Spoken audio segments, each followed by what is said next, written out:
Hey everybody! So, since we're not going to see you except from a distance for this wine club pickup, we decided we'd do a little video tasting with you. This is General Manager and Winemaker Athena Pappas. And this is, what are you? I don't know, some guy who shows up once in a while. The guy who works on weekends, lunch. Anyway, you guys know Stewart Boedecker. Yeah. Winemaker extraordinaire. So we're going to talk through each of the wines and we're going to drink because we can, because we're at home. This is our dining room. Welcome to our dining room. We can talk about these wines. First up, 2017 Portland Wine Project PDX Pinot. Yep. Oh, you're horrible. Tell me about this.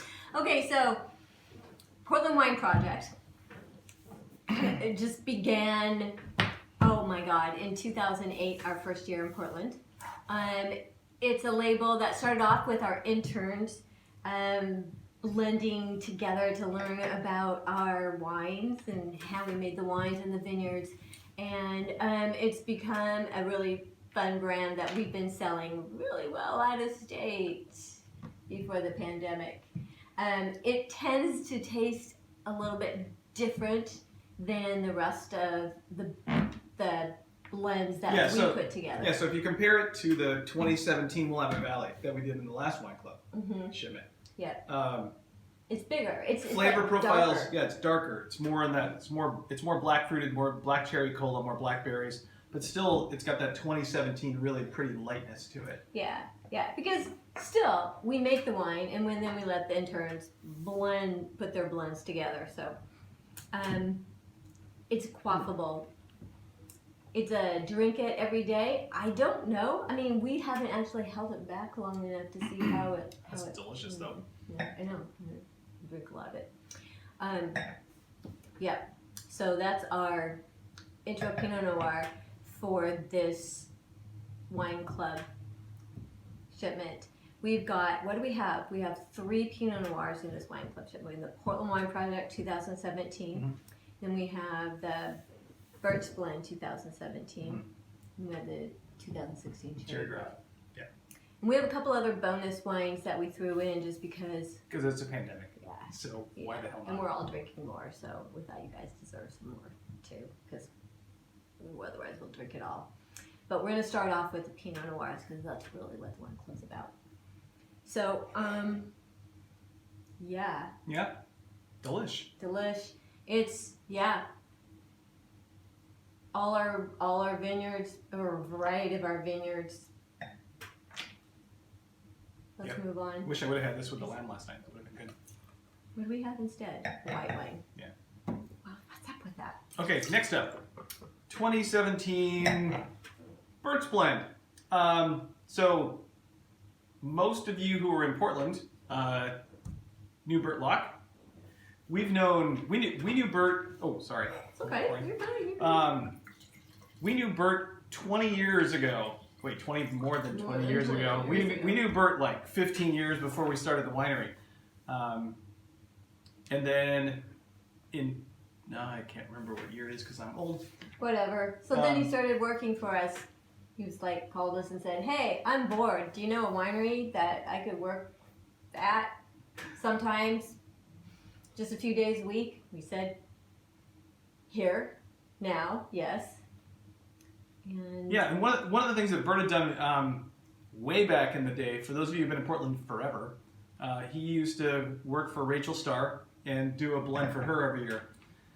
And after he worked for us for a couple of years, he was talking to us about starting his own winery, and we said, "That's crazy town. Don't do that." Here, why don't you try and do a blend first? So what we did is we pulled a sample of barrels across vineyards and blocks and clones, and let Bert put his own touch on something that he put together.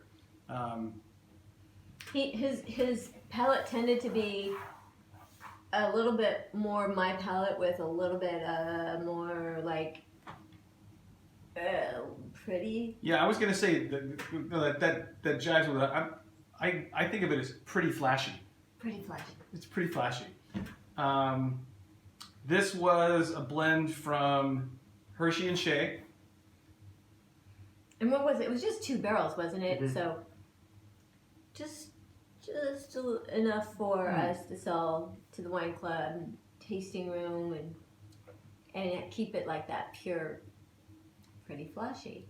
Yeah. So again, pretty flashy compared to the Portland Wine Project. It's more cherry fruit, but it's got this viscous, broader note to it. There's more oak in it, so you get more of those secondary oak sweetness in it. But it's pretty. It's got like bright acid. Really kind of blackberry. I get blackberry on the nose, like, and just smell, and blackberry and like lilacs. No, it's super floral. Yeah. Which is the barrel. It's that pretty floral barrel thing. So much of this Pinot is just so gorgeous on the aromatics. But anyway, 2017 Burns Blend. This is something where, honestly, this is drinking awesome right now. So you can pop it open and drink it and then just order more. The 17s really are. Yeah. You know? Like, or you can sit on these. You can cellar this for a long time as well. they're lighter. You know, the 17s are light and pretty, but they are not lacking in any of that intensity of flavor. But they're just like, they're like so kind of older school Pinots. No, I mean that's the way that we looked at it during the vintage. It was like an old school when we first started making wine in Oregon. When we first started making wine in Oregon vintage, not so 2003. Not 2003. More 2004, 2005. How about that? But yeah, they're pretty. They're beautiful. They're layered. Yeah. Yeah. So, you guys. Drink it, open your bottle, drink it, reorder. You want to reorder for the pandemic. One cannot run out of wine in a pandemic. Yeah. Okay. We aren't. No, we are not running out of wine. Third wine in the lineup, 2016 Cherry Grove. Athena can talk about this because it's from her favorite block at Cherry Grove. The 667, right? Yeah. Yeah, pandemic brain too. But anyway, Cherry Grove. It's 16, it's richer, it's what is it? It's deeper. Oh my god, you know what it smells like? It smells like the 2005s. It smells like the 2005s. I don't know if I would drink this now because the 2005s so good. Oh, after but it's like so good. much, I know. So the thing with this, this block is like, this is always the blackberry fruit block. It smells dirty. It's dirty, like dirt. Like that dirt. terroir thing. Yeah. No, but like really, it's got that like. Go out in the vineyard and walk the vineyard and you kick up all that dust and that dirt. It's on top of a bunch of blackberries and black currants. Yeah. Yum. Yeah, delish. So the interesting thing about this, vintage back, so we're slow in release. So this is, it's 2020. This is a 2016. It's fairly soft, fairly integrated. Tannin wise, it's very open and. Yeah, again, you can open this now. I decant it for a little bit still, just to let the aromatics open up. But we just opened this bottle and it's awesome. Yeah, we normally release, or like back in the old days, we would release the Cherry Grove in the spring. It'd be the last of all of our single vineyards that we would release. It would need a little bit more time, and now it's just starting to show. I think really, because it's got hints like with that dirt. Hints of some of the complexity that will come out, but it is still really juicy, which is delicious. Not bad. Yeah. But if you want a little bit more of that kind of foresty, mushroomy notes to come out, give it a couple of years. Yeah, or again, like decant it for 4 hours. And again, when I say decant, if you have a pitcher, you can pour it into a pitcher, pour it back in the bottle. That's a perfect decant. Yeah, you just want to aerate it. And just a little bit of air. It just helps open that finish up a little bit. It's not really like aging it, but it's a cheater way to age it. Yeah, kind of beats it up. It does. But it all drink it. depends. It's I mean, the pandemic. yeah. Okay, we're not going to move on to the whites until we finish this. We have a dump bucket, but I don't want to dump this. Oh, this is good. We, what? So, speaking of pandemic, while we enjoy some wine, just kind of stay tuned in this space. We will have more pandemic specials as we go through. We'll have something for Memorial Day-ish weekend timing. Oh, no.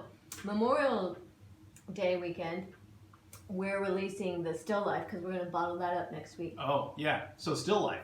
You're going to love it. You guys are going to, like, everyone loved it last year. You are going to love the 2019 version It's of a Still little Life. richer and a little more fruity. And a little more sparkly. And a little more sparkly. A little bit more. A little bit more. Okay, so we'll squeeze a pandemic release in between now and then. Yeah. So what we're doing for the pandemic wines, I'm going back through. We always end up with little bits and pieces of stuff left over. They're all delicious, but they're more than Athena and I can drink because, like 5 cases of a wine is more than a couple should probably drink, even in a pandemic. In a week or so? Yeah, in a week or so. So we're going to put together some special offerings, send them out to people on our mailing list at a screaming deal. It'll be fun. The wines are going to be delicious. Yeah, like I just bought we had 5 cases of 15 Oregon. I know, in the warehouse. Which is awesome now. So there'll be some of those things. Stay tuned for the emails on that. Okay, I'm good. Ready. So. Okay. No, wait. Oh, no, wait. Okay, then I'm going to bring this up. Pandemic special offering. Well, so here's the deal with the rosé. We were going to release the rosé Memorial weekend. Have a big party with some food and that kind of thing. And then that didn't. Wait, what did I say? Memorial weekend? It was going to be Mother's Day weekend. So that didn't happen. So we want you guys to have some rosé, just to know what it tastes like. You're gonna want some more. Anyway, it's wanted just to add it to this wine club release, so that you do have something that's light and pretty, and for sticking with us through this pandemic too. Yeah. So for me, tasting this right now. Yep. So this is white peaches, strawberries, champagne mangoes, all that bright, delicious fruit stuff in a glass. Oh, it is. It's so strawberries. Yeah. A little bit of watermelon, but more strawberries. And then maybe the mangoes, because we've been eating those mangoes with a little btle bit of tonic water thrown in. Mm-hmm. Yeah, you got brightness. A little bit of acid thrown in. We said we wouldn't both drink together, but now we're getting carried away. So yeah, it's Pinot Noir rosé. There's every single vineyard that we have, just about every block. Actually, everyone is in this rosé. It is. Yeah, because again, reminder. So here's where this stuff comes from. So in order to get a little more concentration in the Pinots, we pull free-run juice out of the fermenters right after we destem it. So juice has been in contact for maybe a couple hours, and you get this just beautiful light pink. But it pulls that just picked and smashed in your hand Pinot berry flavor. That's that strawberry, light cherry. Yeah. Man, it's so good. You know what? I just realized we've probably told them more about the rosé than we have about the Pinots. Oh, that's true. That's pretty funny. We haven't told them yes, the grapes are hand-picked in the vineyards. So, but you know what we can do? What? We can have people send us questions, and then we can post some stuff. That'd be fun. Okay. Let's do that. So send us questions. Wait, how are they going to send us questions? Anything at BoedeckerCellars.com. Are you freaking kidding me? Because that'll all go into Athena's Hold off on that. Our next round, we'll figure out a way to do that. This is all just going out on Google for the first time. Because I know you guys have questions. We don't want to bore you with so much geeky stuff. But if you do have questions about blocks or what we do, you know that all our Pinots are aged 1.5 years. And that we stir the barrels to build up that mid palate. And that's important stuff, I know. But when I go out with with Greg in Chicago. He's like, Athena, nobody cares about that. So I'll shut up. Okay. So the next wine, instead. Pandemic offering number 2. It's 2013 Pinot Blanc. Right. So first thing, for those of you guys who have been with us forever. Yep. Old school label. Yes. Our original label. The one that we worked so hard on. I was thinking about that the other day. We worked so hard on figuring out the colors. This Pinot Blanc, you know, this is the second year we made this Pinot Blanc. I just found these cases in the winery in the back. And it's still fresh. It's still, but it's just rich and honey. And I know that you normally think that 2013 is 2020. Oh my God. When you guys open up this bottle, take a look at the color. It's still fresh, it's still bright. It's got a little bit of color in it because it's skin contact. Damn, that's delicious. So this fruit, this is from old vine fruit from Willamette Valley Vineyards. So this is from some of their original plantings, and it's in this little cool pocket of the vineyard. They have way too much of it for themselves every year. But it's the pocket of the vineyards and it's so cold they can't really graft it over anything else. So they produce this and they sell it to other people like us, and we love them for it because it's so good. It was really good. So this is like our everyday drink it. You don't really want to cook with it. It's a little sweet. So what you got to do is cook with other wine and then drink a bottle and a half of this while you're cooking, and then open up a bottle of Pinot. But yeah, but for those of you who are like us that love Alsatian whites. This is a perfect knockoff of an Alsatian white. Yep. So this with like a charcuterie garni or an onion tart. Yeah. So good. So think sauerkraut and pork and ham, or caramelized onions. Yeah. On just like mustard vinaigrette with shallots on a salad. Yeah. So good. Yeah. Well, you guys, this is the first time we've done this. We'll be talking to you again. Thank you. See you soon.